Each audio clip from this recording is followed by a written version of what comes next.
आप सबका स्वागत है आपके अपने YouTube channel the concept a path for success में। शुरू करते हैं इंडियन पॉलिटी की MCQs की सीरीज़। इस सीरीज़ में हम लेक्चर नंबर 2 के बारे में डिस्कस करेंगे, जो कि टॉप 25 MCQs का वर्णन करेगा कॉन्स्टिट्यूएंट असेंबली से रिलेटेड जो भी फैक्ट्स हैं उनके बारे में। शुरू करते हैं important and interesting video lecture.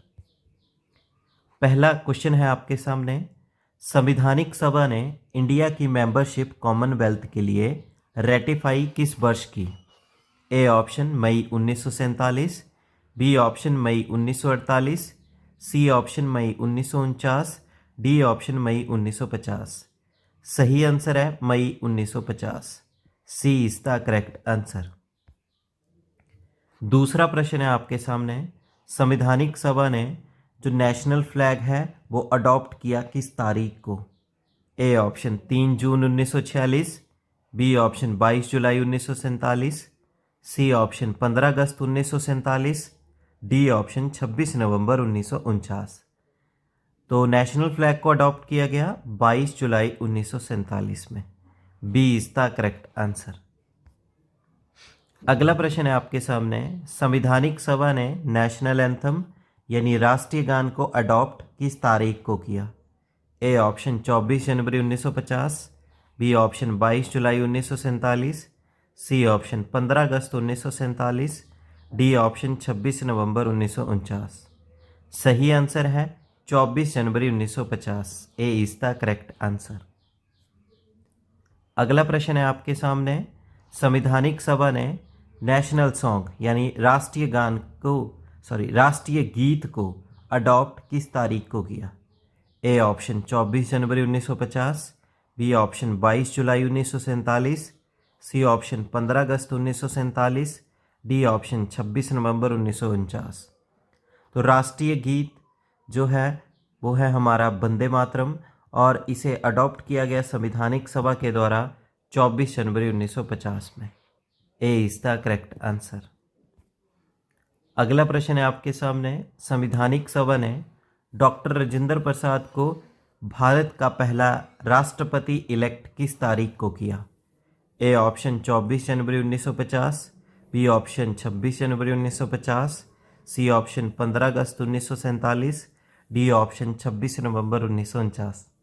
तो डॉक्टर राजेंद्र प्रसाद को देश का पहला राष्ट्रपति नियुक्त किया था संविधानिक सभा के द्वारा 24 जनवरी 1950 में।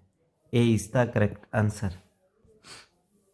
अगला प्रश्न है आपके सामने, ड्राफ्टिंग कमेटी ने कितना टाइम लिया ड्राफ्ट को तैयार करने में? ए ऑप्शन 6 महीनों से कम, बी ऑप्शन 6 महीने, सी ऑप्शन 6 महीनों से ज़्यादा, डी ऑप्शन 2 वर्ष 11 महीने 18 दिन। तो ड्राफ्टिंग कमेटी ने ड्राफ्ट को तैयार करने के लिए लेस देन 6 मंथ 6 महीनों से कम समय लिया था। ए इज द करेक्ट आंसर। अगला प्रश्न है आपके सामने, ड्राफ्टिंग कमेटी जो थी वो कितने दिन के लिए बैठी थी? A option 72 days, B option 105 days, C option 141 days, D option 162 days. तो ड्राफ्टिंग कमेटी ड्राफ्ट को तैयार करने के लिए बैठी थी 141 डेज के लिए। सी इज द करेक्ट आंसर। अगला प्रश्न है आपके सामने, संविधानिक सभा प्रोविजनल पार्लियामेंट के रूप में काम करते रही भारत के लिए किस टाइम पीरियड तक? ए ऑप्शन 26 नवंबर 1950 से 17 अप्रैल 1952, बी ऑप्शन 15 अगस्त 1947 से 26 जनवरी 1950, सी ऑप्शन 15 अगस्त 1947 से 26 नवंबर 1949, डी ऑप्शन 26 जनवरी 1951 से 17 अप्रैल 1952। तो संविधानिक सभा भारत की प्रोविजनल पार्लियामेंट के रूप में काम करती रही, और ये समय काल है उसका 26 नवंबर 1950 से लेके 17 अप्रैल 1952। इसका सही आंसर है 26 जनवरी 1950 से लेके 17 अप्रैल 1952। जब भारत के संविधान को तैयार करके लागू किया गया उस तारीख से लेके 17 अप्रैल 1952। D is the correct answer. अगला प्रश्न है आपके सामने, भारत की पहली इलेक्टेड पार्लियामेंट 2 सदनों के साथ किस वर्ष स्थापित की गई? ए ऑप्शन मई 1950, बी ऑप्शन मई 1951, सी ऑप्शन मई 1952, डी ऑप्शन मई 1953।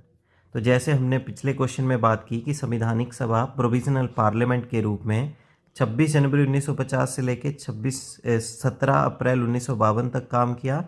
इसके बाद मई 1952 में जो है पहली इलेक्टेड पार्लियामेंट बनाएगी 2 सदनों के साथ। सी इज द करेक्ट आंसर।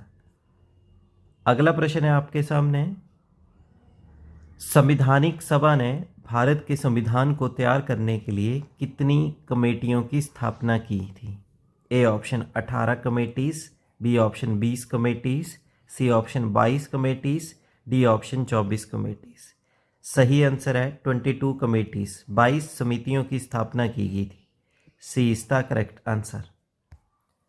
अगला प्रश्न है आपके सामने, संविधानिक सभा ने भारत के संविधान को तैयार करने के लिए कितनी मेजर कमेटीज़ की स्थापना की? ए ऑप्शन 7 में committees, B option 8 committees, C option 9 committees, D option 10 committees. तो संविधानिक सभा की मेजर कमेटीज़ थी 8। B is the correct answer. अगला प्रश्न है आपके सामने, संविधानिक सभा ने भारत के संविधान को तैयार करने के लिए कितनी माइनर कमेटीज़ की स्थापना की? A option 8 committees, B option 10 committees, C option 12 committees, D option 14 committees. सही आंसर है 14 committees. D is the correct answer. अगला प्रश्न है आपके सामने, भारत के संविधान को संविधानिक सभा के द्वारा अडॉप्ट किस तारीख को किया गया? ए ऑप्शन 15 अगस्त 1947, बी ऑप्शन 4 नवंबर 1948, सी ऑप्शन 26 नवंबर 1949, डी ऑप्शन 26 जनवरी 1950। तो संविधान को अडॉप्ट किया गया 26 नवंबर 1949 में। सी इज द करेक्ट आंसर। अगला प्रश्न है आपके सामने, संविधानिक सभा ने भारत के संविधान को लागू किस तारीख को किया? ए ऑप्शन 15 अगस्त 1947, बी ऑप्शन 4 नवंबर 1948, सी ऑप्शन 26 नवंबर 1949, डी ऑप्शन 26 जनवरी 1950। सही आंसर है भारत के संविधान को लागू किया गया 26 जनवरी 1950 में। D is the correct answer. अगला प्रश्न है आपके सामने, कांग्रेस की एक्सपर्ट कमेटी को अपॉइंट कब किया, किस तारीख को किया गया, जिसका उद्देश्य था संविधानिक सभा के लिए जो मटेरियल था वो तैयार करना, और इस कमेटी के सदस्य थे 8। तो इस कमेटी को कब बनाया गया कांग्रेस की? ए ऑप्शन 8 जुलाई 1946, बी ऑप्शन 9 दिसंबर 1946, सी ऑप्शन 13 दिसंबर 1946, डी ऑप्शन 22 जनवरी 1947। तो कांग्रेस की एक्सपर्ट कमेटी की स्थापना की गई 8 जुलाई 1946, जो कि संविधानिक सभा को मटेरियल तैयार करके देते थे। ए इज द करेक्ट आंसर। अगला प्रश्न है आपके सामने, संविधानिक सभा का सिंबल क्या अडॉप्ट किया गया था? A option lion, B option peacock, C option elephant, D option tiger. तो संविधानिक सभा का सिंबल जो अडॉप्ट किया गया था वो था elephant. C is the correct answer. अगला प्रश्न है आपके सामने, संविधानिक सभा का कॉन्स्टिट्यूशनल एडवाइज़र यानी लीगल एडवाइज़र के रूप में किसे अपॉइंट किया गया? A option doctor B R Ambedkar, B option sir B N Rau, C option sir M N Roy, D option Jawaharlal Nehru. सही आंसर है B N Rau. Sir B N Rau जो थे वो लीगल एडवाइज़र थे संविधानिक सभा के। B is the correct answer. अगला प्रश्न है आपके सामने, संविधानिक सभा का सेक्रेटरी के रूप में किसे अपॉइंट किया गया? A option doctor B R Ambedkar, B option sir B N Rau, C option S N Mukherjee, D option H B R Iyengar. तो संविधानिक सभा के सेक्रेटरी के रूप में अपॉइंट किया गया H B R Iyengar. D is the correct answer. अगला प्रश्न है आपके सामने, संविधानिक सभा का जो संविधान का चीफ ड्राफ्ट्समैन था वो किसे अपॉइंट किया गया? A option doctor B R Ambedkar, B option sir B N Rau, C option S N Mukherjee, D option H B R Iyengar. तो संविधान का चीफ ड्राफ्ट्समैन संविधानिक सभा ने अपॉइंट किया था एस एन मुखर्जी को। सी इज द करेक्ट आंसर। अगला प्रश्न है आपके सामने, भारत के संविधान का कैलीग्राफर कौन था? A option doctor B R Ambedkar, B option Prem Behari Narayan Raizada, C option S N Mukherjee, D option Basant Krishna Vaidya. तो भारतीय संविधान के कैलीग्राफर थे Prem Behari Narayan Raizada. B is the correct answer. अगला प्रश्न है आपके सामने, भारतीय संविधान का जो हिंदी वर्जन है उसकी कैलीग्राफी किसके द्वारा की गई? A option doctor B R Ambedkar, B option Prem Behari Narayan Raizada, C option S N Mukherjee, D option Basant Krishna Vaidya. तो हिंदी वर्जन जो ओरिजिनल कॉन्स्टिट्यूशन का है उसकी कैलीग्राफी बसंत कृष्ण वैद्य जी ने की। D is the correct answer.